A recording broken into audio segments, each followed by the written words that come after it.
Bonjour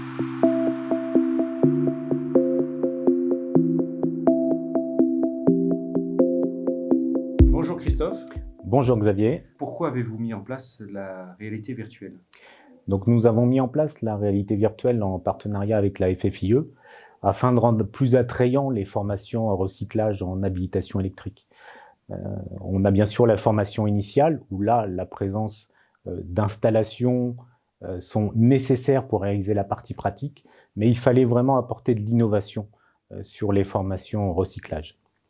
Donc on voit que la réalité virtuelle est un élément qui va se développer et on peut se poser la question, quels sont les bénéfices pour les stagiaires?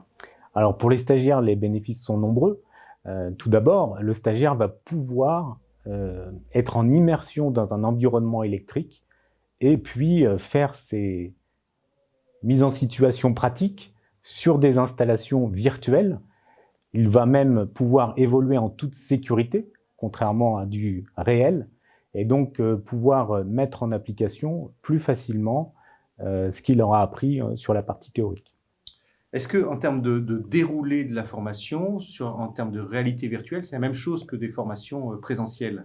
Le déroulé de la formation, tout d'abord, nous faisons un rappel théorique sur la NFC 18510, donc la norme qui traite de l'habilitation électrique.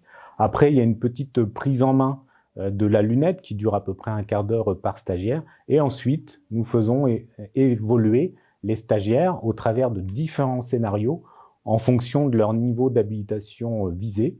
Et enfin, un QCM est réalisé en fin de stage. On voit que la réalité virtuelle va se développer. Quelles sont aujourd'hui les formations qui sont éligibles à la réalité virtuelle? Alors aujourd'hui, nous avons effectivement développé avec la FFIE la formation recyclage en habilitation électrique. On a déjà plusieurs contacts clients qui souhaitent des mises en application, notamment pour évoluer par exemple sur un pylône, pour évoluer en hauteur, pour simuler des évolutions dans des zones particulièrement à risque. Merci Christophe. Merci Xavier.